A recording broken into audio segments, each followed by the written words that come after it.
Welcome to A Corporate Time with Tom and Dan. I'm Tom. I am Dan, Samantha, and Butler. Well, Sam, no Sam. She's on vacation. Butler's in the other room, but welcome to the show, everybody. We're glad to have you here. Mm-hmm. If you want to sign up to our texting service, just text the letters BDM to our show number. Yeah, it's 3 letters, BDM, to 1-844-TOM, the letter N, D-A-N. That's 1-844-TOM-N. Dan, text BDM to that number. Yep, and you'll just get an auto reply saying you are now opted into our texting service. You could opt out by texting stop at any time, but at least now that you're in, you could text us questions directly if you want, or we'll text you important show announcements. Text us a picture of one of your bowel movements. Yeah, anything you want. Don't know why I said that. Hey, we have a guest on the line, and we have not spoken to said gentleman since the beginning of the year, right? Yeah. We did like a little check-in right before Christmas, but you know him from ABC Fine Wine and Spirits or thehumidor.com. It is our good friend, Chris Gwaltney. I said it! I did it! Barely did it. I messed it up just a little tiny bit. The quiff. I normally, I got a little chunky there. Hey, how you doing, man? You been good? Good, man, good. It's I'm a little disappointed, though. I thought 2021 would be magically this new whole... Yeah. Unicorns and rainbows. Yeah, and pretty much a lot of 2020 with a little more craziness. Yeah, fine. You know, I mean, like I keep remembering, and I never thought I'd have to actually lean on something that Tom and I created. But hey, as long as I have enough money to get a 12-pack of beer, the world is okay. I concur. I've always gone to my 12-pack scenario. So, Chris, you said a little something before we got on air about like New Year's Eve and how everybody's celebrating, and you had 3 cigars. And then I started thinking, all right. Do you set those aside throughout the year, or is that a spontaneous decision? Well, here's what I was thinking. I was like, all right, everybody kind of knows what their max is, and I'll explain. Like, I think everybody who drinks socially or drinks normally, all the time, I feel drinks like normally all the time. Hold on a second. I feel like you like just like any other like any. All right, every night. You want me to say it? You scared Chris. He backed away from his camera like, oh my. Sorry, Chris. So then you're drinking, and then if the next morning you feel if like you had 1 or 2 more than you normally do, like there's a difference. You're like, oh, I must have had. Like a couple more than my normal. An extra sherry. yeah, because you feel a little different, right? And so, God, you must have made 1.5 shots in my Tom Collins. And so I'm asking like a hardcore cigar smoker because like I feel like I don't normally smoke cigars. If I did, I feel like the next morning. Before he answers, can I throw something else out there? Yeah. I'm gonna think that much like big beers, that Chris has to put his cigars. Now, I don't know what I'm talking about, but I think he has to smoke them in a certain order because if he goes with my terminology is off, but I'm going to say if he goes with like an olive oil, a Robusto cigar, it will blank out his taste buds for the rest of the ones that might have been more mild. But I could have that backwards. Maybe you want to go heavy first and then work your way into mild. I have no idea what I'm talking about. Yeah. So to answer Daniel's question, is there a sequence that you choose your cigars, and also if you have like 1 more than you normally do or a bunch, like then do you like wake up with dry mouth or like some sort of like you could tell you had more cigars than you normally do?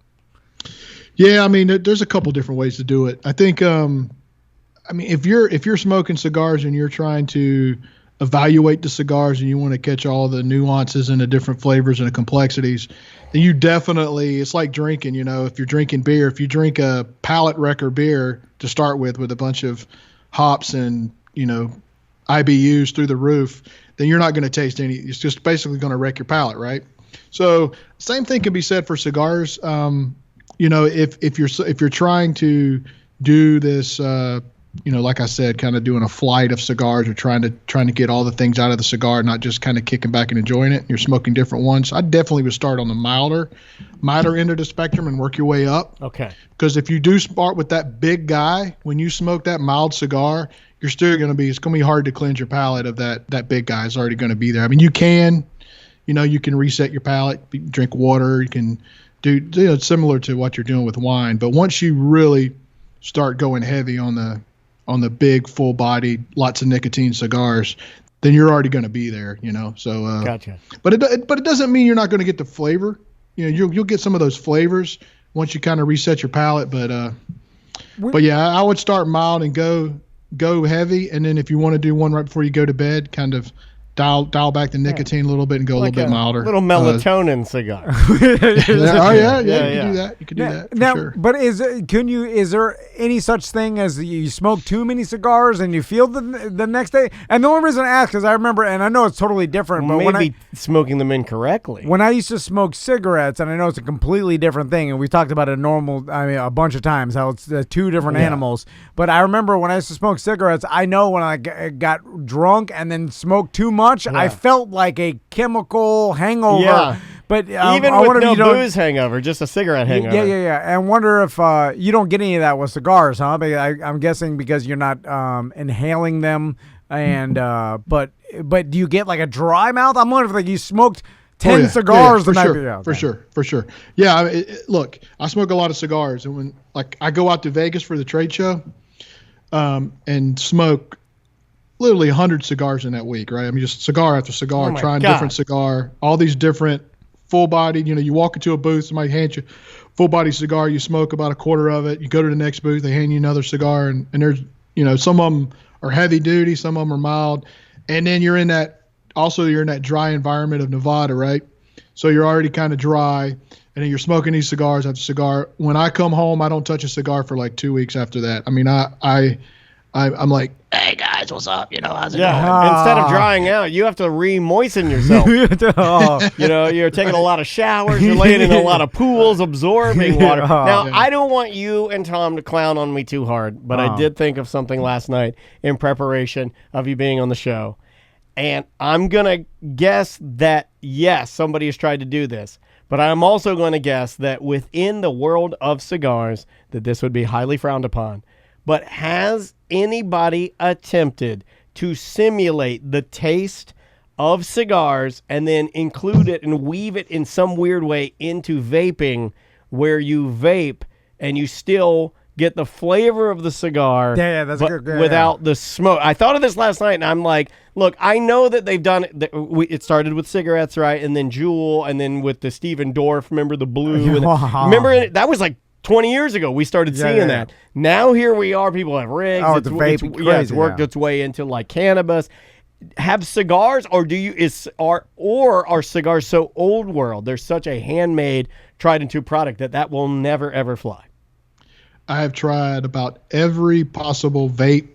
I don't vape, so it's not my thing. But I always, when they come up with these flavors, hey, this is like a cigar, I'm like, all right, give it to me. Yeah. I'm like, nah, it's not a cigar. So they do it. I mean, it's just not the same, right? I mean, the whole point of vaping is to get that chemical into your bloodstream by going through inhaling it in your lungs and going through the blood vessels in your lungs. Sure. And what makes vape safer than smoke is with vape, it's just water droplets. I know there's argument about all the, I see the commercials where they're putting like mercury and metal and all that stuff. The big thing, the monsters are coming at you. And I look at vape as like the next. They need a bad guy, and all the cigarette money run out. So all the cigarette lawsuit money ran out. So now we got to go after vape, right? Yeah. So, well, I just wanted them to they did the whole popcorn lung thing, right? And I'm like, don't call it that. I love popcorn. Call it something gross. Right. Popcorn's delicious. Don't call it that because I want it. You should call it something. I don't know. Brussels sprout lung. And that really doesn't apply anymore. I don't want to come on here taking up for vape, but it's kind of funny that diacetyl, which is what you're talking about, it calls the popcorn lung, that was from a study done of people working in a popcorn factory for 30 or 50 years and breathing in huge amounts of that stuff. Yeah. And vape, they don't even use that chemical anymore. They took it out. So it is, but anyway, I have not been able to find anything like that's going to taste from a water vapor standpoint, vaping that's going to taste like cigar. I've tried the natural. Yeah. They have natural products. There may be one out there I haven't tried. I knew they'd try it, though, because there's too much money in it for them not to at least run it up the flagpole and see if, because God forbid they actually were able to make it. I mean, it probably would sell it to some certain people. There'd be an audience for it. Chris, I want to talk to you about the NFL playoffs. So I know that I saw it all over the internet yesterday, and I think you may have put it on social media as well. But Nickelodeon? The Nickelodeon broadcast, yes. Dude, Nickelodeon should do every major sporting event from here to eternity. That's what I said. World Series, I don't, maybe we just got caught up in it, but I thought it was, look, if you've heard one football broadcast, you've heard Chris Collinsworth, you've heard all these guys do the game. It's the same stuff over and over and over again. I thought it was cool. Now, maybe it'd get old after a while, but I thought it was really cool and kind of because I really don't pay attention to the announcers anyway, but I thought the graphics were great. I thought the interaction with the kids and I thought Nate Burleson did an absolutely amazing job from an NFL guy going on there and being able to kind of break it down. And I thought it was cool. I thought it was great. So let's explain to the audience that may have missed this. NFL basically let Nickelodeon. They partnered with them, which is like they're really stingy on those broadcasts, homie. Yeah. And then they made a kid-friendly altered broadcast where you had different Nate Burleson and who else was there on the broadcast? Like I can't remember who the one. There's a young girl that was on there that's actually on one of the live action shows. And, see, for me, I was a little bit lost because I'm a Nickelodeon from the 80s guy, right? I mean, people are asking, what's your top 5 Nick shows? And I was like, okay, you can't do that on television. Danger Mouse, Double Dare. So Mr. Wizard's World, anybody remember that? Oh, yeah. I used to love Mr. Wizard, how grumpy he was.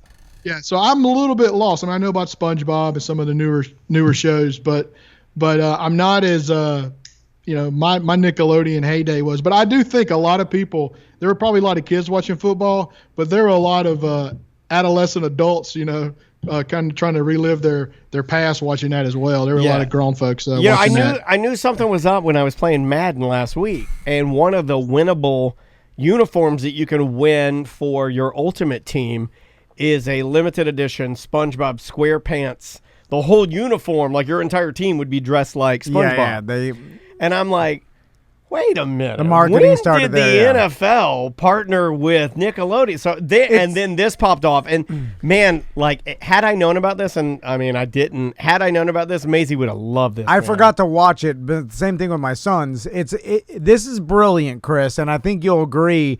And I think this opens a door to the NFL licensing the broadcast to alternative color commentary and commentary that may fit a specific likes or demographic or whatever, because you could do this with anything. Like you do the Nickelodeon one and this would have been great for me to watch the games with my boys because they would have been more interested. Well, the slime cannons and the touchdowns. I mean, that was and then, that's the stupidest and coolest thing. They should do that. NFL is notoriously boring, but why not stuffy? Why not make a bunch of alternative broadcasts? Make one where it's like blue commentary, like we're not necessarily cursing, but you're allowed to go further and interject more of your opinion. Put like a comedian, like an HBO, and like where you put a comedian and ex-NFL football player. We you could this, get right? We learned this already when Snoop Dogg was doing the color commentary for UFC, and we're like, when he's uncensored, he's hilarious. And then so you got the Nickelodeon broadcast, you got the more blue, like HBO, let's call it that broadcast. Then you've got like then you got a gambling version where everybody like you put an ex-NFL player. Kind of like what we do. We do a radio-friendly version of our show, and then we do an uncensored version. Because imagine if you had some gambling people on there telling you all the different implications as the game goes on, the live betting, all the stuff. Like I bet you there'd be a lot of people interested in that. And, like you could open yourself up, and now I know that's splitting your main audience, but it's really not. But it's grabbing a hold of an audience tighter, correct. I believe, because now they're watching something they really enjoy more. You're going to pull people like yesterday. You had non-traditional football people watching Nickelodeon just to see what it was all about.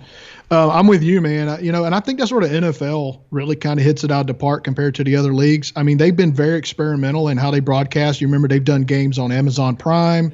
They did a football. They've done games on Twitter. So I think you got something there. I noticed something. There's a lot of groups like on YouTube that'll like live stream an event. They'll watch an event with their audience and they'll sit there and comment. And of course, they can be blue and they can talk however they want to talk. I think you're onto something, man. I think if Netflix did a football game and you had Bill Burr and Snoop Dogg in the booth during the game. Well, you can Burr switch just it up. ranting, especially if the Patriots are playing. I think that you would have so many people because you would have fans of those people who may be basketball fans or not sports fans at all. But if you like Snoop Dogg, you're going to watch the show, right? It's like that new game show that came on TV the other night, the Big Show that Bert Kreischer is the host of. Yeah, and it got like one of the largest shares ever by a live event debuted on that network on TBS, and a lot of that has to do with the amount of people that Snoop's going to bring over to a broadcast, right? Sure, yeah. So I think you're dead on. I think the league will probably do that, and they should do that, and hopefully they give you a cut of the money for coming up with the idea. Well, apparently, they already have the idea because they are doing it with Nickelodeon, but also it probably becomes business complicated because you still have all those network TV stations that have the rights to the game. And so there's a lot of stuff. I mean, even the NFL trying to get away from DirecTV with their Sunday ticket and stuff is hard, like, because people have been wanting the NFL just to release their games themselves. I mean, they do a lot of games on NFL Network now, but there's so much money still ingrained into the networks and local TV and stuff that it's probably hard if they just start releasing these different broadcasts that are easily streamable for free without, like, because they're all tied into network providers. Like, you always have to sign in with Sling, even if you cut your cable. I'm just surprised they haven't done this ahead of time. You know, like, I'm surprised this is the first we've seen of like a younger person sports broadcast. Like, there's a show locally on like WUCF, like the PBS channel here in town, that's like Kid News or something. And May loves it because when she sees it, it's like, oh, people like me. And she doesn't even know what they're doing, but she'll watch it. You see what I'm saying? Like, Crystal was talking about it. There should be a kids news. There is one, and May May will watch it. It's like 13 and 14-year-olds, but it's not really news. Like, they cover things like, you know, I don't know. I'm trying to think of something that isn't bad. It hasn't been a lot, but just think of something not bad. They'll cover that. So, Chris, it's all bad stuff. We'll end with this. I don't know if you fancy yourself a gambling man at all. I don't know if you ever dabble in some sports gambling. Are you a fan of that? Yeah, you know, side bets. I'm not a professional. That's one of those, to me, if you're going to make money in that, that's what you got to do. You got to be all in. Scared money don't make money. You know? So and I'm like, dude, I got this job, I got this gig. I don't want to go dabbling in something like that, but I have nothing against people that do it. I know there's a lot of people that are successful, and you can make a living doing it, but that has to be all you do. I like how he threw that. I have nothing against people that do it, because he knows. That's when you know that even people outside your close circle have realized that you have an addiction problem. So, Chris, I looked at it all week, and it started off when the line first came out of 4, the Pittsburgh Steelers against the Cleveland Browns. I watched the prior game, which Cleveland had to win. Pittsburgh -4. Pittsburgh -4 coming into this playoff. And I watched the game before. Pittsburgh could have won that game, and the Browns barely beat some of Pittsburgh's backups. Obviously, Big Ben wasn't playing. The last game, Pittsburgh rested a lot of their players, including Big Ben and some other starters, and the Browns barely beat them with their backups. And then I started looking at history. I was like, well, the Browns have never won in Heinz Field, and they've never beat the Pittsburgh at home under like certain circumstances. Like, there's all. So you're doing the research. Then the COVID happened, and Stefanski, their coach, is now got COVID. All their practice facilities shut down. That jumped the line up to 6, right? So it's Pittsburgh -6. Now, meanwhile, all these different things, like I bet on Moneyline Parlay. Like I'm a little scared of betting -4 at first because I'm like, I don't know, they probably know something. I'm like, Moneyline Parlay, putting in a bunch of parlays and stuff. And then when the line jumped up after the COVID thing, I was like, oh, tease them down. I had a bunch of bets. I'm teasing them down, Moneyline Parlays, putting them in a bunch of things. Then I convinced myself after the COVID COVID happened that I was like, well, the Browns haven't been able to practice all week. Some of their players got COVID. Football. They're gonna have like backup coaches out there. Their entire offensive line coach staff is out. And then I started reading how they're putting interim coaches in to coach the game at the time, and then I'm watching the line. It's at a 6. It's at a 6. It's not moving up because usually when all these things happen and like it starts moving line, people are not betting Pittsburgh that heavily. But I'm like, wait a minute, no coaches, or at least limited coaches, COVID, no practice. Yeah. They haven't won. The Browns lose. That's what they do. The Steelers, they've been here so many times before. They got a strong team. They've beaten them before. As Juju said, the Browns is the Browns. Chris, I had way too much money. I started, and then I bet -6. I was like, screw this, -6. So you went in. Teasers, parlays. So what happened? And then I panicked and I was like, well, what am I doing wrong? This is too easy. I'm like, of course, like things aren't just this easy. And then I started thinking, well, maybe I know more than the average person, and that's why it seems smarter than the average bear. And then I'm like, what could happen? What possibly could happen? The Browns have backup coaches out there. Their head coach is watching this game in a basement. He can't have any contact with them. There's their cornerbacks are out. They haven't practiced all week. Baker Mayfield's been practicing on Zoom. This is ridiculous. I'm like, what could happen? First snap over Ben Roethlisberger. And I'm like, there it is. Yeah, that first snap was rattling. Chris, I don't know how many times this has happened to me in my gambling career, but where I go through every scenario, I'm like, what could possibly happen? I didn't check the group to see where your money laid on that. I didn't know you were betting on that game. That I'm not thinking of. Like, how could the Steelers blow this? How could it happen? The first snap of the game, the first GD snap is over Ben Roethlisberger's head. I didn't even text you when that text came through on ESPN, and it had the GIF of the ball going over his head. Yeah, like that's how fast they can do it now. Chris, it's almost like I told it to myself when I was like, what could possibly happen? Were you game? watching that snap, or did you read it? No, of course. I'm watching the first play, and then as soon as it happened, I'm like, that's it, I lost. And like I knew it because then it landed. Then for whatever reason, James Conner and Roethlisberger run after the snap, and they both like, oh, you gotta get it, and then Roethlisberger just stands there looking at it like an idiot, and then Conner he hits it into the end zone because he's running full speed, and then they jump on it as a touchdown, just kick it for a safety. I was like, why did it happen like this? Like, it didn't even give me a chance. I was like, immediately lost the first play. Now I know there was a crazy scoring in the but it's like when you get a 6 numbers in the lottery and you have to hit all 6 to get the billion, and they're like, your first number's 11, and they're like 35. It doesn't even start be sequential. It's got to be sequential. And you're like, all right, right off the bat, and all done. I don't know how many times I'm gonna have to teach myself this lesson. Is that when something seems like a sure thing, it never is, and don't. Tracy's clowning. Tracy says all your money on one team. It's stupid. It shows my lack of discipline with gambling. Tracy in our Twitch chat room, she says he said he went through every scenario in his head. Clearly, he did not. Well, that's not nice, Tracy. My God. The scenario of a Pro Bowl center snapping it over the first thing, like a Pro Bowl quarterback. Playoffs. How many times has he been in the playoffs? Pouncey, I don't know. The guy is considered one of the best centers in the game. I mean, and he was throwing them high. Yeah, it's a fluke. Flukes. And then that's the one thing that gonna kill you in the gambling world. Sorry, Chris. I just had to bitch about that for a second. I totally understand, man. That's the beautiful thing about sports. I mean, Allen Iverson had it right, man, when he was talking about practice. Practice doesn't matter.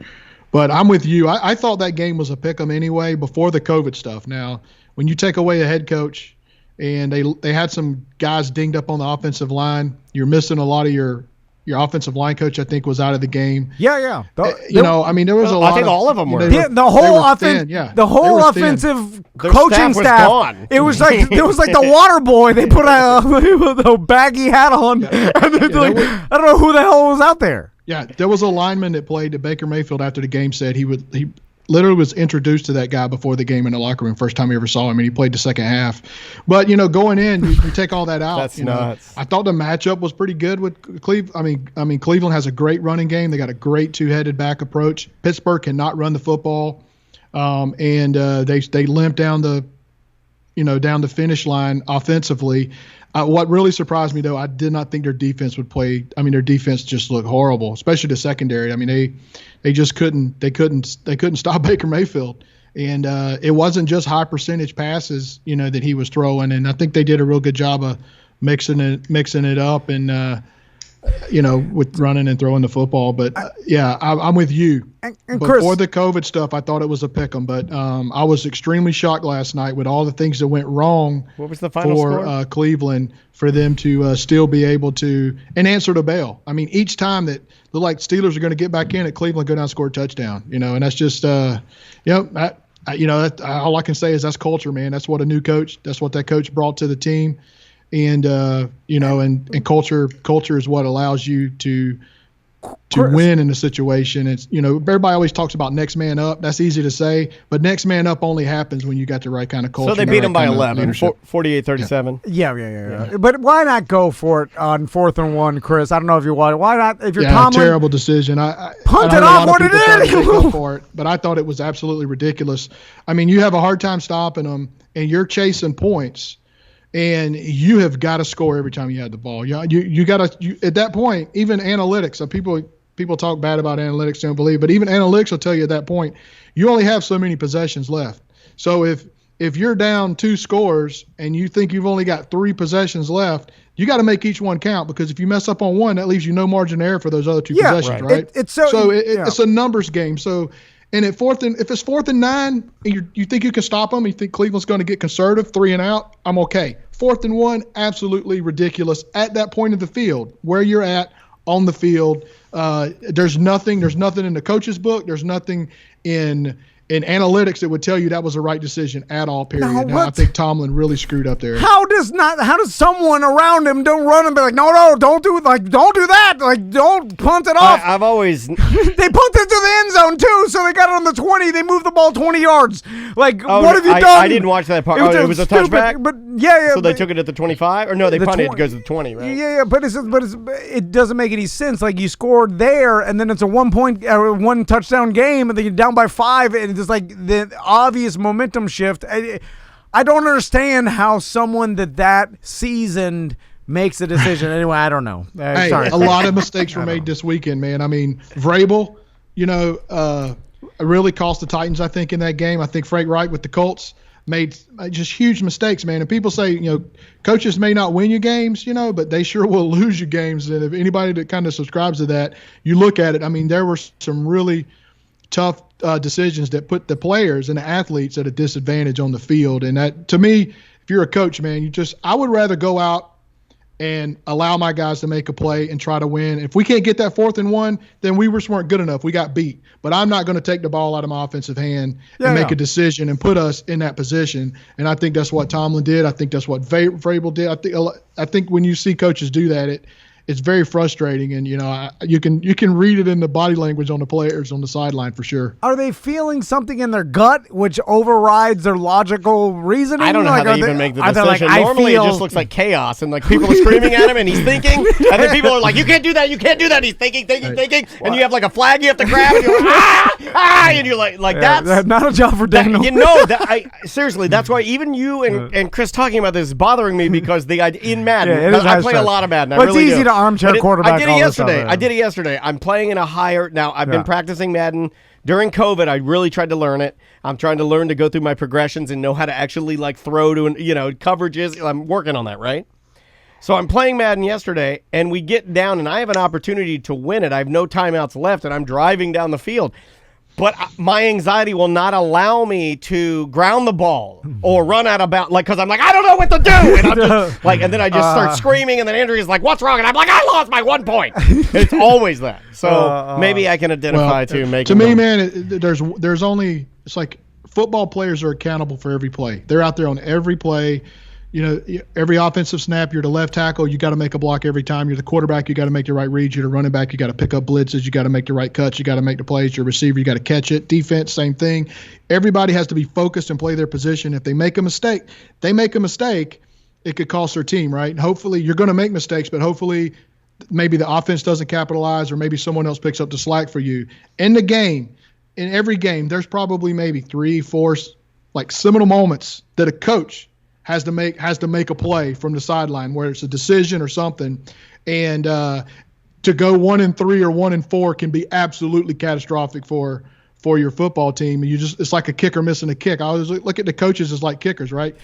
There's only so many times that the coach is going to make a decision in the game, whether it's to challenge or not, or to call a timeout here, or to punt or not. And it's the same thing as a kicker, right? And a kicker can be 99% effective and he misses that game-winning chip shot. Well, guess what? It's not a good year for the kicker. Same thing with a coach, right? I mean, if you make a huge blunder, it's to me, it's like a kicker missing a kick. That's why next year they should have all coaches. You want to really shake up the NFL? Coaches now have to kick extra points. Big fat coaches out there, like big ass Andy Reid. Well, I mean, he get that big leg behind it, that big ham hock. But also, Chris, it's hindsight's 2020, because if they would have went for it on 4th and 1 and not made it, we'd have been like, "Yo, you idiot!" Why'd you go for it? Yeah. There's an element of that. There is an element. All right, Chris. Again. Thehumidor.com. Use promo code Tom and Dan when you're ordering. Indeed. And it's always a pleasure to talk to you, Chris. Awesome, man. Thanks. All right, guys. We'll see you soon. See you, man. That is our good friend Chris Gwaltney from thehumidor.com. All right, guys. Bye-bye. Welcome back to A Corporate Time with Tom and Dan. I'm Tom. I am Dan, no Samantha, all the butler, and we're back. Mm-hmm. So, Did your wife send this to me? She may have. I sent her my first ever meme yesterday, and I was kind of expecting you to yell at me today. No, she doesn't, talk to me anymore. Yeah, well, now, oh, that's right. Yeah, you said you guys aren't talking right now. Well, I had a great conversation with her about mom and dad memes, and I sent her a great one. Oh, ask her about it later if you guys, talk. So she saw this video. It's been making the rounds of the internet, all the boat fail. Oh, it's fresh from the Newport Beach Pier. So, and you probably have seen it if you just, scrolling through Facebook. And it's a lady, and she's climbing from... How these yachts usually work, depending on what kind of yacht it is or whatever. This is kind of like a miniature yacht. There's a really big, nice boat, but it would be in the yacht category. And when you oftentimes have to get to the front of the boat, you have to basically navigate the side rails, and there's usually a railing, and then you have to hold on to the top. And why don't they make that side? Why don't they make it a little wider? I think it's just a design for space. It's say space in the middle, because you want the biggest galley or like living room area as you can. So you sacrifice your footholds around the edge of the rail, because you're like, okay, the people going up there, I mean, are going to be like either the captain or part of the crew, and they'll know what they're doing. They're not for the guests. The guests are supposed to stay down in the galley or in the back of the boat or whatever. It's for the working people. You put your boat shoes on, you walk around there, you got ropes. And so this lady looks like she's coming from that side, which when you're stepping back down into, I guess, the back of the boat where like the living room, it fades into the living room. So and you do that thing where you walk down the edge near the railing, and then you have to step off the white fiberglass onto the like a little step, and then now you're inside the galley. Yeah, or like the back of the boat where you would fish or you hang out. This doesn't look like a fishing boat; it looks like a regular yacht. So there's usually like a couch back there, and then like it goes into the living room area. Anyway, she's stepping down. She's obviously wasted. And when she makes her step, now the people filming this are what it seems like they are behind the glass of like a harbor restaurant or something, a bar or something, and like they're having a shrimp cocktail in a Roy Rogers. And everybody's seen that, where if there's a restaurant on the water, down the hatch. My dad and I would sit there and watch the boats come in, and then you could see all the boats. So they're filming this lady. Now I imagine they started filming her because they could tell she was wasted and like staggering around. Yeah, it looks like they had already been filming her, and it seems like she'd been trying to come around the edge and having some difficulties. So at that point, rather than like even assisting or enjoying their dinner. This is the world. They told all their family, they're like, stop. I know we're enjoying a fun-loving dinner here for Pop's 89th birthday, but forget about that. Everybody get your phone out and film this lady's misfortune so we can shame her. So we world can star. Laugh at her world star and all over the place. And then I'm going to put this on the Qualified Caffeine Kook Slams. I'm going to put this on everything. Yeah. So, the audio is pretty funny because Brock BDM in our Twitch chat room. By the way, you can see this video. I have it up live. Twitch.tv/TomAdan Live. You can also catch it later on YouTube. TomAdan Live. He says, it's always 1989 at Down the Hatch Restaurant. It is. It's always 1989. Now, there's just going to be a lot of yelling in this video, but I'll explain what happens a little bit. We can go step by step if you want. Okay. Oh, yeah. I can pause. We'll pause again. Because I know you've analyzed this, so I'm going to go big. I'm going to go full screen on this. Yeah. So she's starting off on the edge of the boat. All right, here she goes. Okay, so the lady says, you already heard the lady say, someone help her. Yeah. So that was my clue. No, she's not saying it to anybody. She's saying it behind the glass. She's saying it to her family. She's like filming it. She's like, someone should help them. I'm busy filming and laughing. World star. Somebody, not me. My job is filming and shaming. I am above helping. I know I could put my phone down and go outside and say, this is dangerous. Please refrain. You're not a sailor, but I won't do that. I'm going to film her. Yeah. But I'll save face. Yeah, listen to the lady say that here. Someone help her. Yeah, all right. But you're just saying it out loud. Is there a doctor in the house? You don't need a doctor. You need to tell the lady to stop walking on the boat. Run outside and be like, be careful. Yeah. What are you doing? You're drunk. This lady's drunk and is going to hurt herself. Yeah. So here's I'll just film. She's stepping down, and she's wobbling a little bit. And now she's doing that move where, and I do this a lot because I'm short. Yeah, she's hanging. You're doing that move where anytime I put up Christmas lights, and I have to get back on the ladder to get off of the roof. Yeah. Look, I might as well be. I am officially licensed ladder climber. I have to scrape my muffin all the way down and then take my tiny little elf feet and point them to the very top, the part you're not supposed to stand on the ladder. You're pointing your toes like you're Juju Smith-Schuster catching a ball. Exactly. I got to drag them through the chalk. So I drag my feet through the ladder chalk. I look at right on this house, and then she's doing that move where she is she's like holding and her legs are all the way down and she's like, I'm not stable in either place. She needs, and then she's like, all right, I'm going to just let go and drop down a half an inch to land on the floor. And use the momentum, and I'll just kind of catch myself and keep moving forward. Too drunk. And... all right.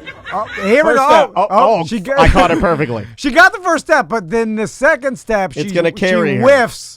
Have we just become ridiculousness? I think I'm like a worse version. Oh, Butler's Chanel West Coast. Hey, get in here. Pretty face, got nothing to offer. Laugh funny and rap. She is getting a bigger dumper. I don't know if I'm allowed to say that. Chanel's been working on her butt. Do you want to see this lady fall? I'm the cool black guy. You're... oh, I don't want to be the old... because I don't... You're Little Pump. There's Little Pump? I don't want to be Little Pump. There's the guest of the show. I'm Eric Andre. That doesn't know what's going on. I'm a weird black guy. She's going to fall. Yeah. Let's let him eat cake. So now she misses a step and lands on the swim platform on the back of the yacht, which is big. Oh, I just saved it again. Look at that. Oh, now we go to the second part. So she missed the step, and now she's on her back on the swim platform on the back of the yacht, if you can imagine this. And her head is actually off the platform. She didn't hit her head. No, they will scream later. Yeah, they're like, she hit her head. She hit her head. She didn't. She hit her head on water. Yeah, because so her back is there, and then this is where I analyzed of how this happened. Because so far she didn't fall off, and she saved herself. Yeah. All she had to do was then sit up. And she perfectly fine. But she couldn't. She had drunk momentum. And that sweater she has on that cashmere is slippy. I think she was so drunk that when she tried to get up, she rolled the wrong way. And she rolled the way of the water. Okay. Here we are. And And then she gently, almost as if Jesus is holding her, and he's laying her into the river to baptize her. It's like John the Baptist scenario. She's like, and here, little baby, go to sleep. So once she fell on the swim platform, her head was off, and then she went to go roll to get back up because she's probably like, it's shocking. Yeah. You know when you're super drunk? It's also cold because she's full on jeans and sweat. Oh, yeah. So she rolled, and then that'll make you sober, though. That's where she just slowly rolled headfirst off. So let's take it from the top. Okay, like if this were choreography, you can hear it, 1 and a 2 and a let's go, girl. There she goes.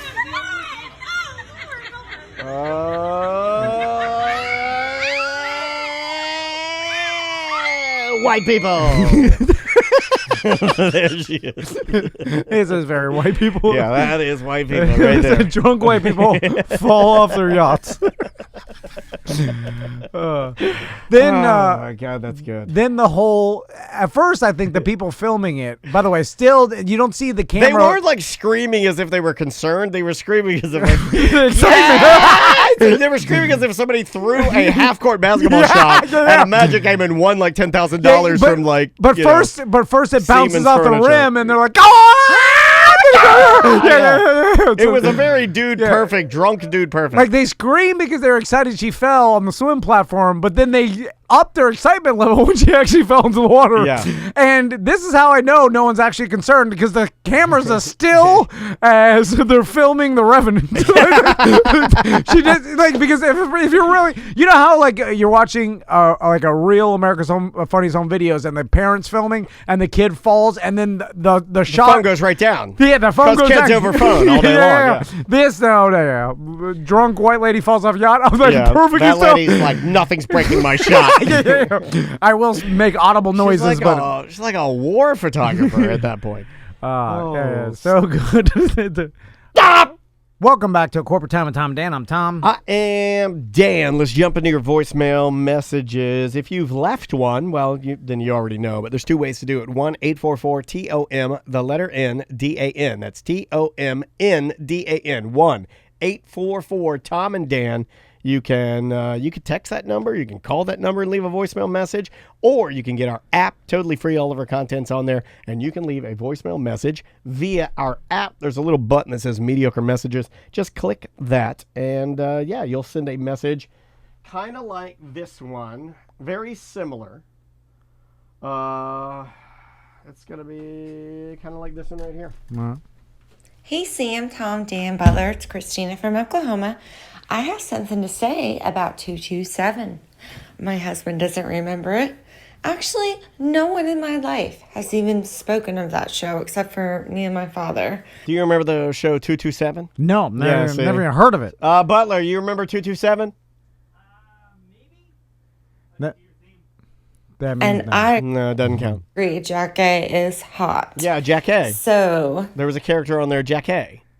She had like a high voice, kind of like a high-pitched voice, big butt. What beautiful. Year, genre, what are we talking here? Late 80s, early 90s. Oh, yeah. I think probably a little before your time. Her name was Jack A.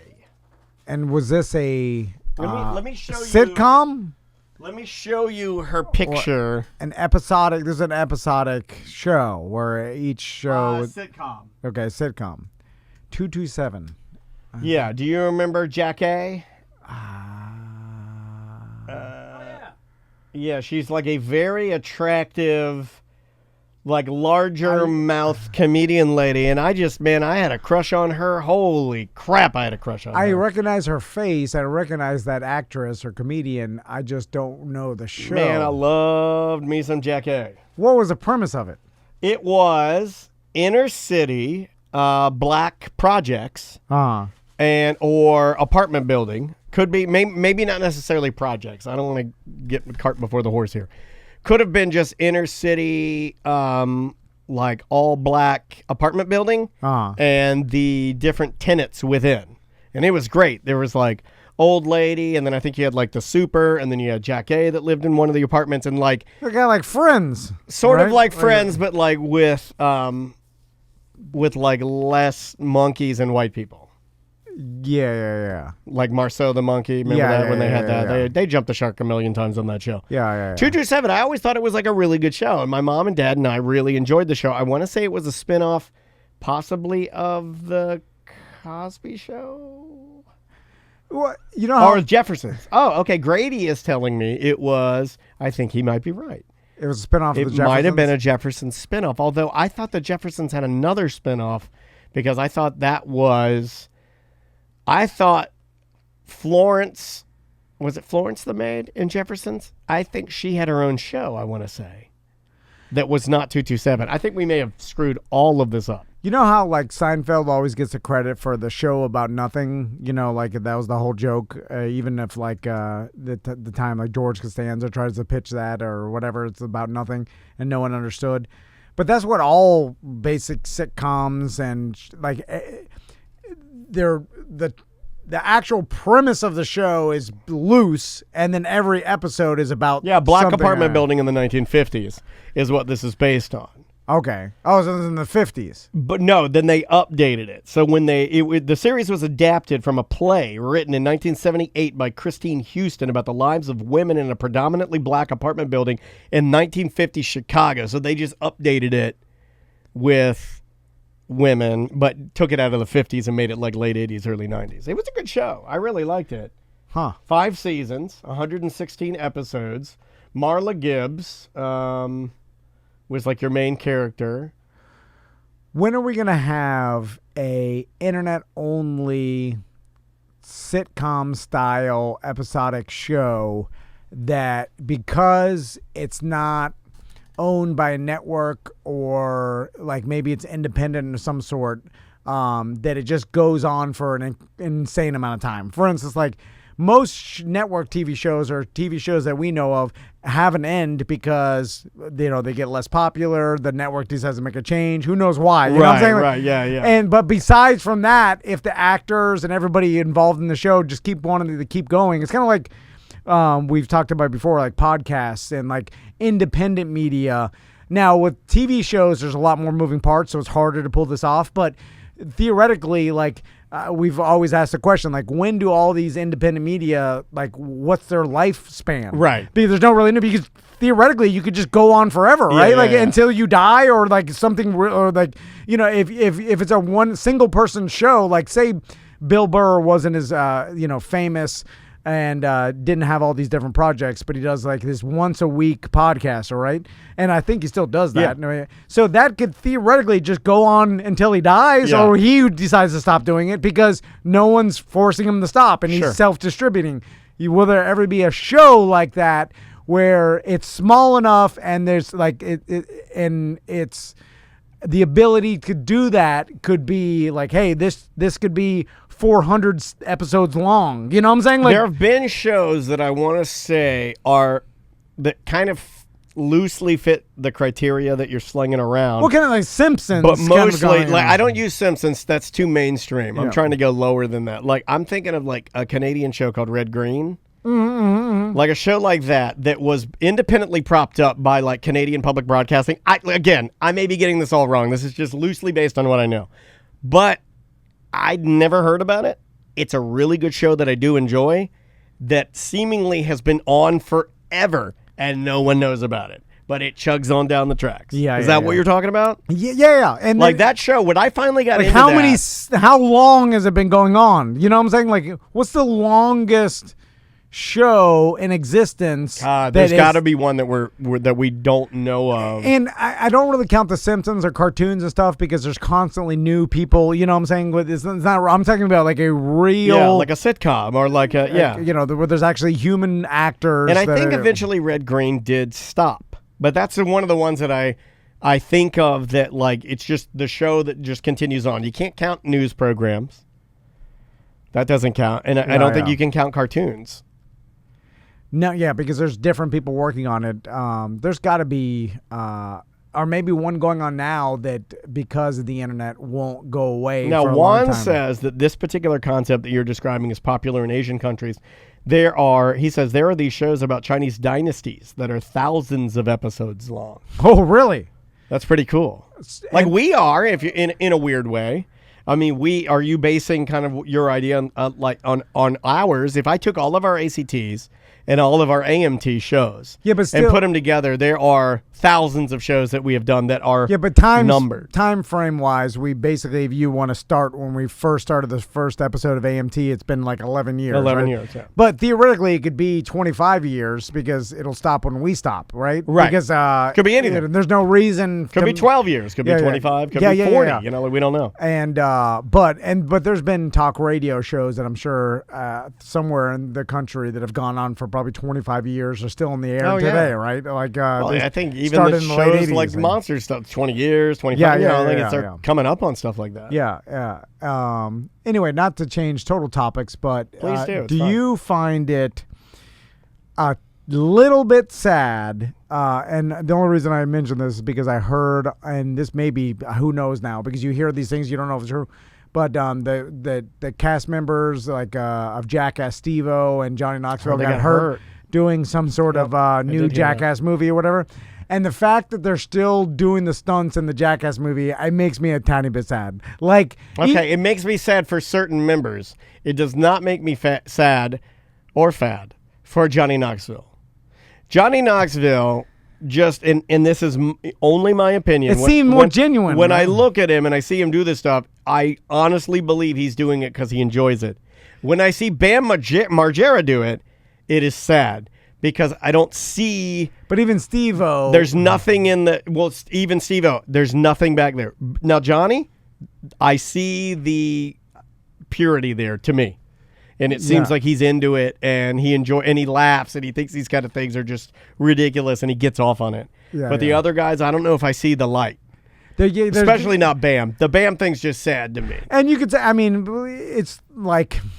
For me, it's just like there's a time to hang it. It's almost like most people are saying they think they're doing it because they love it.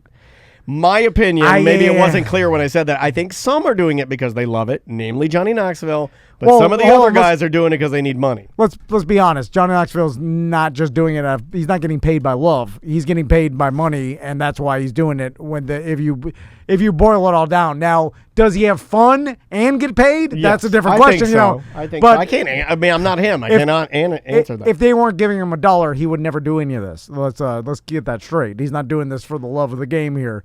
But there's just certain it's almost like you can't, if you're an old person and doing those the yo-yo on a string.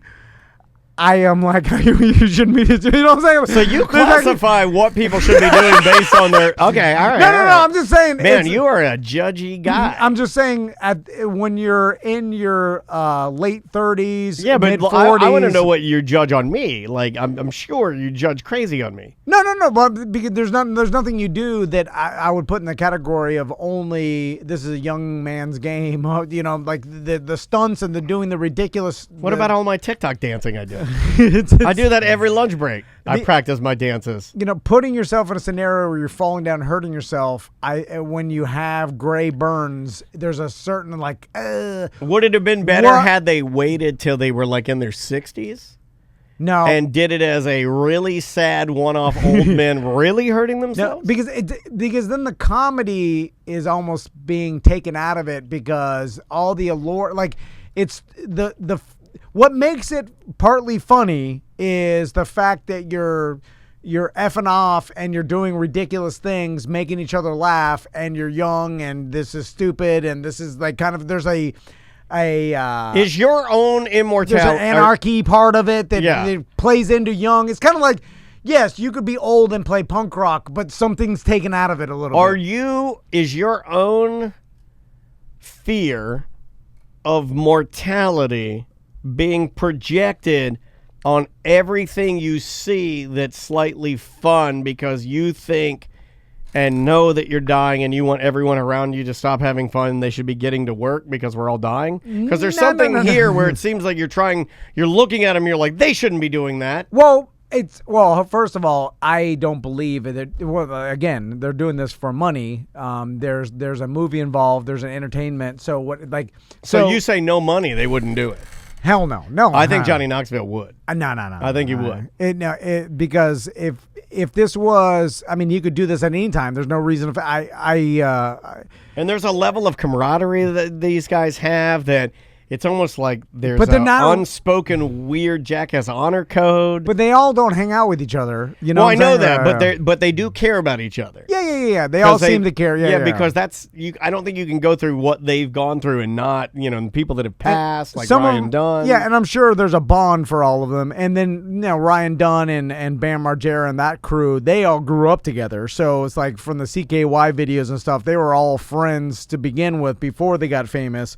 So there's an element of friendship there, but then they were introduced to Johnny Knoxville and Steve-O. Right. They like producers all and put then that they all together. came together, yeah. But I don't know. It seems like if you do something that was your entertainment super popular that involved this craft, which is like, if you want to call it an art form or a comedy or whatever. Performance art, yeah. Performance art, you're doing ridiculous things and falling down, hurting yourself while doing it, and it's comical. I just think you age out of it. And then when you do it down the line, again, there's a tinge of like, oh, why are you doing it? Is there a way to do it, though, and take away that tinge? Because I don't know. I would think and there maybe would it's just be. me, but I think there would be because, I there could be people that say this about what we're doing. Like, who wants to hear us when we're 50? I only got 6 years. Yeah, but I can make the argument that we're getting better and better with reps, and maybe there's a point where you do get worse. But this is not doing something, you're falling down, clowning yourself, whatever. I don't know why, and maybe no one else. I feel like watching Jackass 5 when everybody's in their 40s is less entertaining and funny than watching Jackass 1, and not just because you also know what it feels like to do some of these things. Well, I mean, it's like if Clear Channel like, hey, wear a bear suit, do one last stunt, and I just feel like people saw me do it, and even though I was like, whatever, who cares? I'm just doing it for the $500 they paid me or whatever it is. Like, and everybody wouldn't be mad at me for it. Everybody be like, yeah, okay, I could see that. Like that was a stepping stone to get to the next place, right? And then some didn't make it. Johnny Knoxville has been in big movies and stuff. Then everybody else just has to do that again. I don't know. It just feels like the hurting yourself. Will you watch it? No, I don't think so because I don't think it'll be good. I wonder because I'm trying to again. I'm trying to figure this out, and I think maybe I might have touched on something that helps me understand what you're saying a little bit more. Yeah, I do think that because of the way that you kind of came up and grew up, and in watching these things and watching the original CKY videos and being a part of that, because you really were. You were. I mean, that's your demo age. It influenced me. Then I had my path. So I can see where. Yeah. So I can totally understand where that would be sad now because you've actually been in that world, met some of these guys, performed some of that stuff, and now it almost like, what are we talking, 20 years down the road, you're kind of like, yeah, it doesn't age as well. I get it. But also it's like being an intern or something. It's like if you went back to it, then it feels like you're stepping backwards. So it's like these guys, this is part of their career, and then they've all got, like, obviously Bam Margera went off to do a bunch of different MTV shows, had his problems and stuff, like, but everybody kind of Knoxville went out to do movies. Steve-O's life went crazy, but, we got into too much drugs, and now, like, and he went into kind of like performance and stuff. He basically didn't have an option because he didn't, he would have died. But it was like this almost was like, that period in your life should be a stepping stone to, and it was good while you were young and it was entertaining. Yeah. And then to go back to it, it just seems like you're regressing. Now,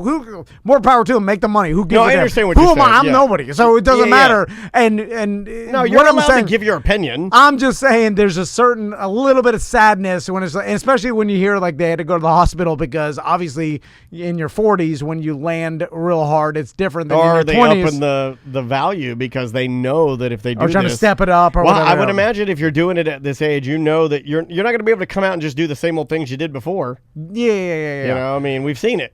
And the fact that you're already rich and you've already had your career or whatever, and then it's, I don't know, there's whatever it is, it just seems like, oh god, just Brock BDM, don't do it again. From our Twitch chat room checking in. I'll clean this up so I can say it on the air, just to reiterate the type of people we're talking about.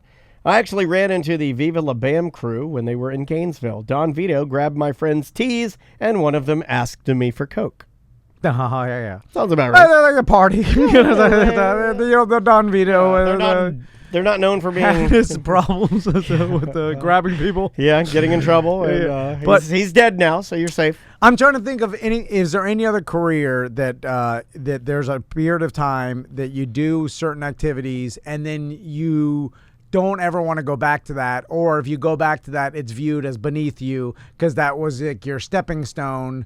It's kind of like back. Well, what about like when I did laundry in prison? I was working with this neo-Nazi guy that just got put in there. He just got put in there for curb stomping some guy, and I talked to him. I tried to show him the error of his ways, and eventually he got out and he was good. It's like saved his brother. If like A-list actors do commercials or something that's viewed as beneath them, even though it maybe shouldn't. It's just like have you ever seen it with a coworker or a friend where they I can give you an example with my dad. I remember when my dad took a managerial position within this sales force, and he had like 21 guys underneath him, and he was like the main guy. Yeah. And he had worked his way up to do that. And then I remember this because I remember he didn't like the stress of it, so he went back to the sales force, which was like a pay cut and a step back down. Then people were like kind of clowning him for not being able to do it.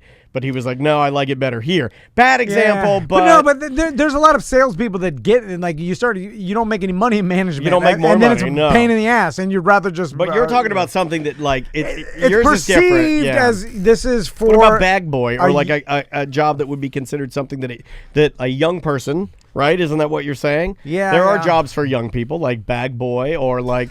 No offense, but if you're like a 65, well, that's too old. Let's say you're a 51-year-old Starbucks barista. Do you judge that person? No. Okay. Because a job is a job at one point. I will tell you when we worked in, remember when the first recession, the housing recession back in 09 and 07 so or many. That one was my favorite, though. But I remember around that time we both worked in radio, terrestrial radio, and there was a group of older interns because that was back in the day. A bunch of people were getting fired and people were changing their jobs. So some people were like, you know what? It's always been my dream to get into radio, so I'm going to go to maybe this is a blessing in disguise. I'm going to go to Connecticut School of Broadcasting because they know what Connecticut knows. I'm going to be the next Dan Patrick. And then we had interns, I think 3 interns. They were older than both of us. Yeah, my wife had this one and that was old lady intern when I first started dating her. Her intern was like my wife. Well, she's my wife now. My wife had just turned, I think she was like 22 or 21. Her intern was like 48, some old lady that had kids. And I remember I was like early 30s. I was like, ew, your intern's gross. There's certain jobs that should just be for younger people, like internship. Like you shouldn't be at deal or no deal case holder. Yeah. I don't want to see an old man up there holding the case. And then, think about it. If any of us, me and you, went back to being interns at a radio station, people would be like, made some bad decisions. They'd be like, what the hell's going on? Yeah, that's the thing. So it's like, I don't know. When I see the jackass people doing the, their mouse trapping their tongues and stuff, I'm going to watch it. How are you not going to watch it? I'll watch it for you, and I'll tell you if it's good or not. Because it's not entertaining anymore. Because you didn't watch 3? Did you watch 3? I don't think so. That was a 3D you one. Sound mad at it. No. It's just because when you force it too, there's a certain amount of. You think they're forcing a turd a little bit? Yeah. One last money grab. Yeah. Well, of course, everybody wants to be. And again, who cares? Whatever. Richer than I'll ever be, so it doesn't matter. But there's a certain element of like that kind of performance art. First, I think there's not really a place for it anymore. Like it was during a time, and for whatever reason in our culture and our society, like it was super popular. And I think it's we still watch people fall down, but now it's just a collage of a million different internet videos. But the purposely putting yourself in a situation like, I'm going to get in this porta potty and you push it down a hill. I don't think that comedy works anymore. Think about it. I'll be the judge. I'm kind of excited. No. I mean, it's not going to. It seems dated. No, it is. And what are you saying? Like early 2000s? That was the thing. Yeah. That was the time. And I mean, who's doing it successfully now, or is it even a thing now? Well, unfortunately, most of the people that I see doing it now are like influencers. Yeah. And it is working, but it's only working in tiny snippets, not in movie form. Yeah, and it's working. I mean, the influencers, Johnny Knoxville, Bam Margera, all of those guys are, a lot of the things that they're doing are no different than Daddy Longneck or Gucci Berry or any of these influencing weirdos that just go and injure themselves for likes. They were influenced by the jackass. Yeah, of course. They grew up during that time, so now they're doing it in microcosms and micro media around. Although I'll contend that what they're doing is not entertaining because it's the same old, like, how many times are you going to see Gucci Berry get kicked in the balls? Is that every time you're like, like, how much are you? I tune in every sack Sunday. Is it entertaining to No, you? Like, no, there's nothing, right? No, it's nothing. a zero. So what is social media is really turning me off as of late. Nothing. Like all the little things. It's just all garbage. And now we communicate. We don't even communicate with words or typing anything. Now we communicate by taking clips of our favorite movies and sending those to people to tell people what we want. So like if my wife knows, what do you want for dinner? I go to my phone and I find a GIF of people eating tacos and I send her that. That's weird, right? This will be the last 20 years of our society should be a person dead face looking like a zombie at their phone, and then the reflection is them typing 3 crying happy face emojis at something. But you know what I'm saying? Like they're saying like, "Oh my God, this is so funny! I'm crying, I'm laughing." Laughing out loud, but you're doing nothing. Dead face zombie just staring at their phone. That's it. Like you're like, oh my God, you might be onto something. That's very poetic. I mean, no, but it's in a weird way. Laughing out loud has been eradicated by the phrase laughing out loud. And because you're not even laughing, you're a zombie. And the actual laughing out loud actually releases chemicals within your body that are good for you.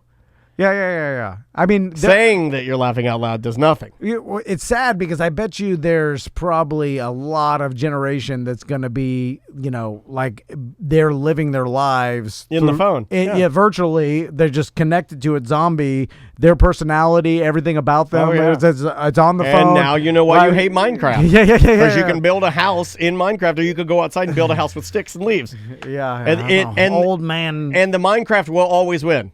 Always. Yeah, well, it wins out with. I'm like, Maisie, let's go outside. We'll practice some of your dance moves. No, I'll just play this dance game. You're not dancing. You're just moving the. Okay. You'll never win. I know. Yeah. That's what it is. All right. Bye-bye. Welcome back to A Corporate Time with Tom and Dan. I'm Dan. Tom. Samantha, not here. Butler, not here. He went to the bank. I don't know what he's going to do, but he had your card, and he says, I have to empty some things out. You'll see. You'll see. Yeah. And then he laughed diabolically, and then he ran out of here. The door's still open. Sounds fine to me. You want to do voicemails? Yep. Let's start with this one. Hey guys, so a while ago, Tom went on a explanation of what a ghoul is, and y'all have been describing people as ghouls, and I don't think I ever quite grasp what y'all constitute as a ghoul. Now, he goes on to describe somebody that has been in the news recently, not our current sitting president, but like might be in his camp that may or may not be a ghoul. And he goes on to say some things that I don't necessarily agree with because we are not a political show.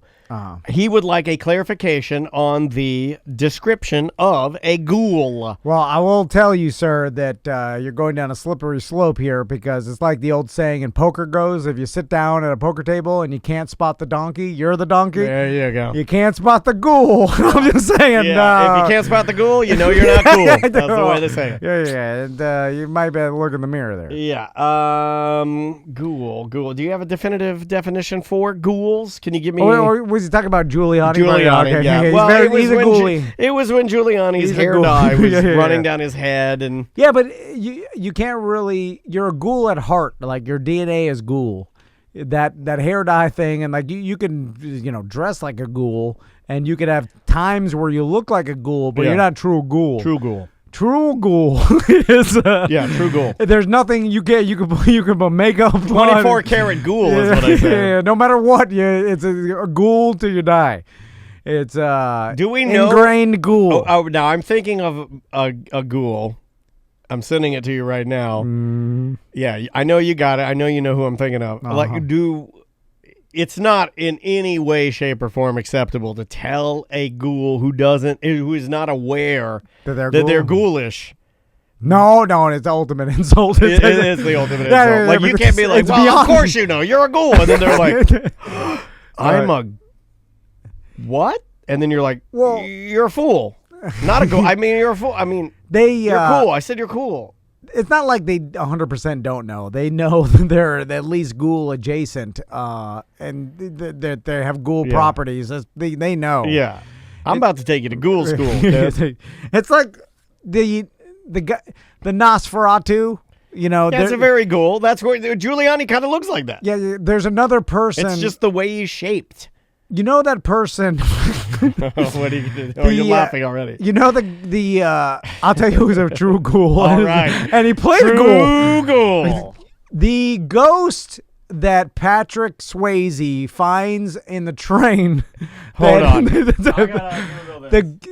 the ghost that Patrick Swayze finds in the subway that has figured out how to kick the can with his ghoul powers. That's his ghost powers. But that gentleman, that actor, whoever that actor is, it's unfortunate that he is too ghouly, yes, but he is a ghoul. This guy is a ghoul. Yeah, and he's that guy, the ghost in Ghost that Patrick Swayze finds. Get off my train, that guy. Yeah, but get off my train, ghoul. That is a true ghoul. Get off my ghoul. That is ghoul off my train. He's 100% ghoul.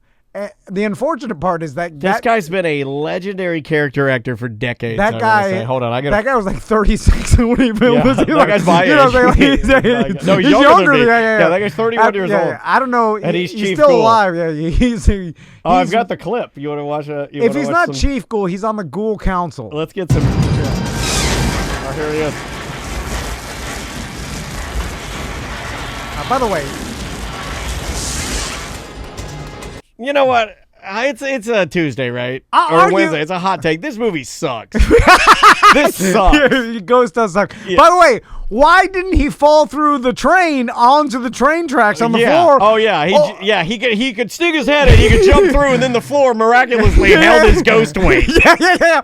If it took actually concentration power to kick a can, it would take concentration power to land his ghost be bleeding feet. Out of every hole. You'd be trying to stand on the floor. And also, why aren't you just falling through the earth continuously in a never-ending infinity? Here, I want to see this ghoul. All right, there's so many holes in your stupid ghost. You're right, the ghost stinks. Let's see the ghoul here. All right, there's Patrick. He's walking up to...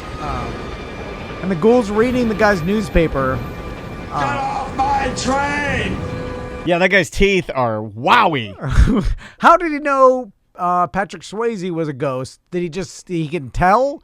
Does he see it like the Matrix? I think ghosts know. Like a ghost can see another ghost and know it's a ghost. I haven't seen this movie in a while, and because I just stated that it sucks, I can't go back and revisit it now to figure. Now you got me questioning it. It's stupid. Well, now I want to know why. I don't remember any of it. Yeah. I remember some pottery. I remember some ghosts. Yeah, I remember Whoopi Goldberg. I remember some glass breaking. I remember some demons dragging people into the sewers. Yeah. I remember Patrick Swayze. I remember Demi Moore's little bowl haircut. When did this come out? 1990? What does it say? Is that 90? I can't see because of my eyes. It says right there on the 1990. Paramount Pictures, 1990. So I was 8 years old when this came out. Vincent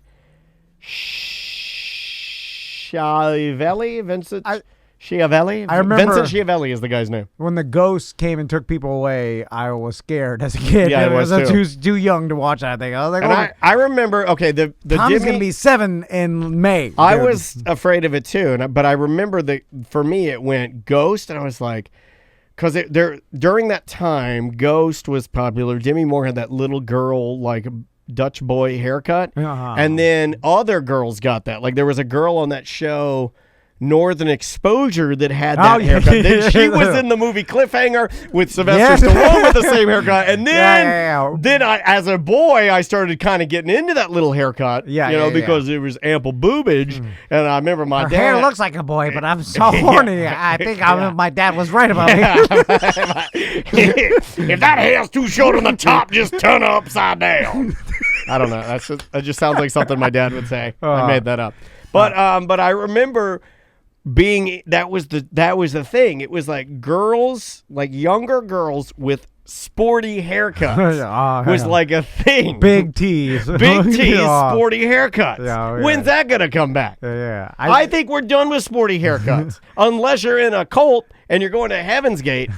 They all had the sporty haircut, but they are all ghouls. Yeah. A ghoul with a sporty haircut is not sporty. So anyway, that if anybody wants to know what a ghoul is, just look up Vincent. Train Ghost. Yeah, the guy Vincent Schiavelli. Let's do another number voicemail. One ghoul. He is the number one ghoul. How about this one right here? Hey, Tom and Dan. I got a question. I want to know your thoughts. I'm sitting here at 1:41 a.m. in the morning doing my 15-year-old's learner's permit test. And he's drunk. I'll be this guy. Why are you doing that? You're enabling her. Some of the. What are you doing? Some of the voice. I have had to. I got this question a couple of weeks ago from somebody right before Christmas break that asked me, "Do you ever have to delete any of the text messages or voicemail messages that you get from people because they'll later not want it played?" And the answer is yes. Yeah. But we always play a lot. But yeah, this one's a little embarrassing. He continues. Okay. I want to know your feelings on this. Turn your car on again, just like you. Also, to add, I'm doing it pretty drunk and have to watch like 7 or 8 videos on texting and driving so far. I haven't seen the DUI driving yet, but the texting and driving has... Oh, man.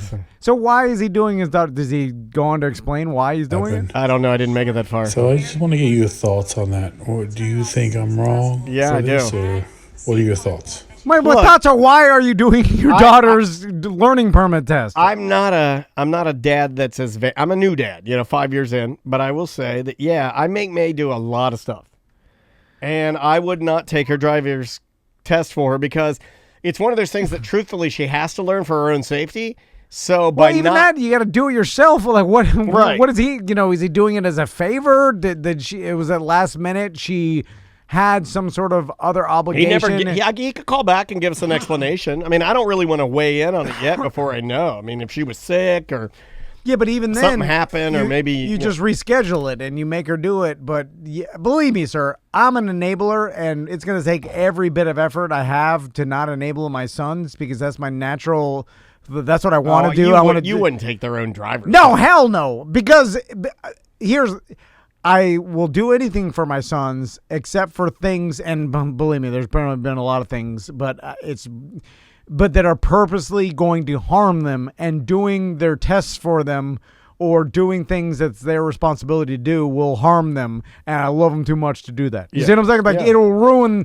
I've seen people get ruined by their parents doing everything for them and never, and I know people are laughing because they see me do this a lot. I try not to. But we make jokes about it. But I'm not going to do their driver's test. I know for a fact that you will not do their driver's test for I them. won't We make even- a lot of jokes. I won't do their. I remember like one time that Max or Tommy, one of them, this is a kindergartner, right, like forgot to do, and we put it on ourselves. Like we forgot to check some page of his homework, Sure, and then yeah, it was it like happens. Monday morning, and then the homework was due that day. And luckily we had him sit down and tried, and we're like, hey, you got to do this before we go to. But we weren't gonna do it. Like I'm never going to write an answer on my kids' homework because they didn't do it or There's something. plenty of time to do that when you're an adult. It's- You don't need to do that when you're a kid. Because no matter what, the lesson learned from that, even if it is failing or getting a bad grade, is better than at all times better than me doing it for them. Totally agree. It'll ruin them anyway. Listen how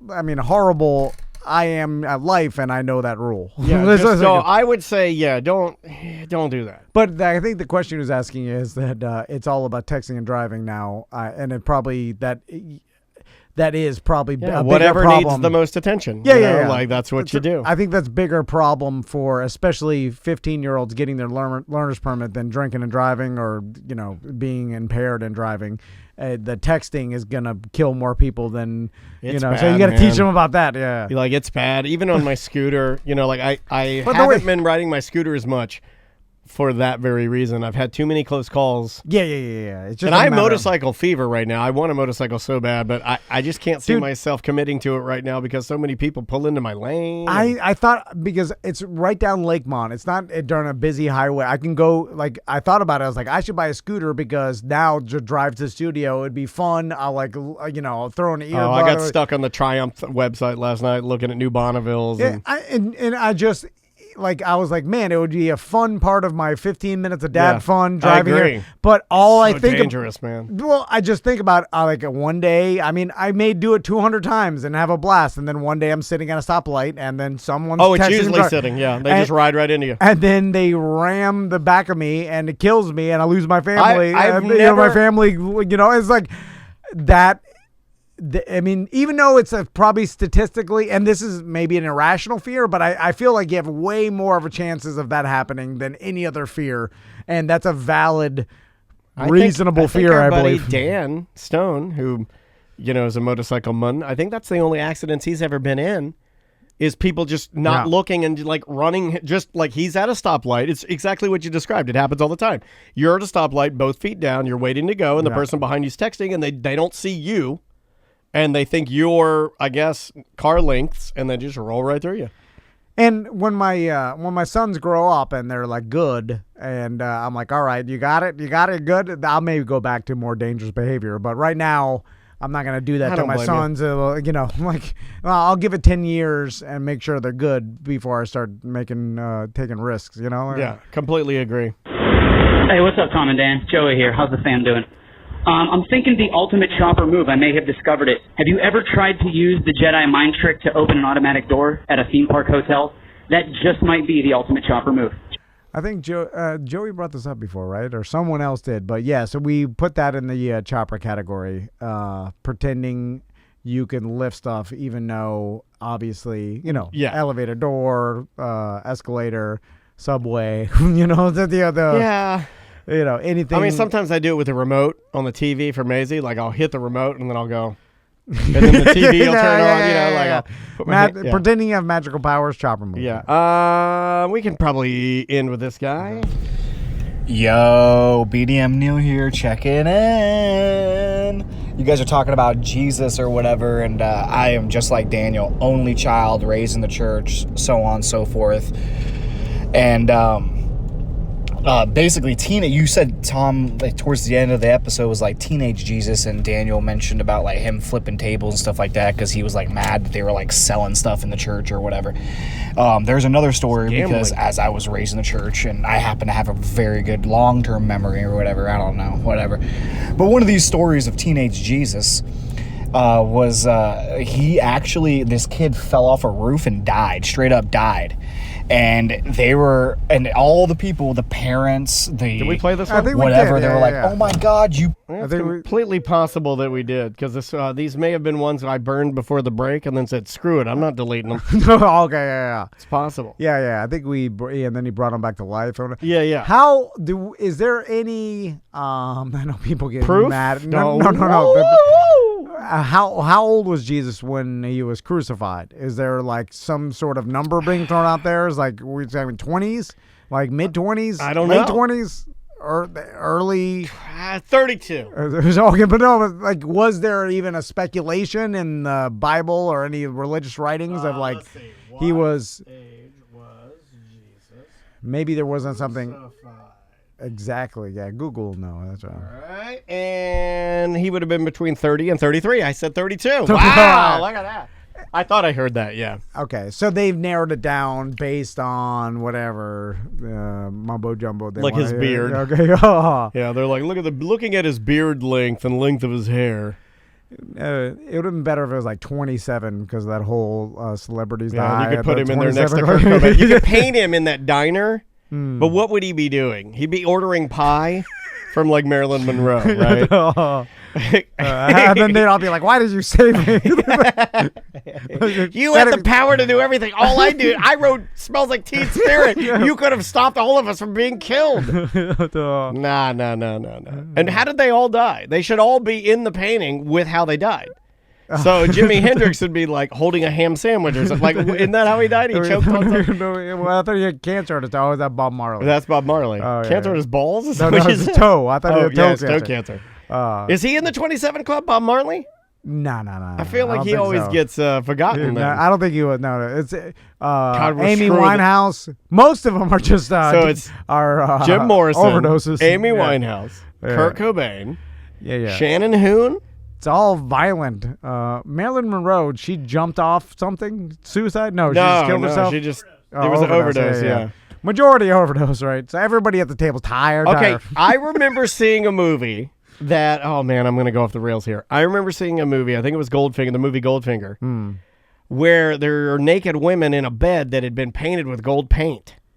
Yeah. And that's how they died, because the paint got in their pores and like killed them. Mythbusters did this. Did they? And I remember as a kid seeing it and going, my God. I was like, it's things I like and things I hate. I was like, naked woman, good, dead, bad. As a kid, I remember thinking, this is bad. Yeah. But I had to look. I think that's an urban legend. Mythbusters did it. They painted themselves gold, and then nothing happened to them. And our chat room says, holy S, the misinformation. I said Mythbusters. I like it when we just spin out of control, just barfing inaccuracies.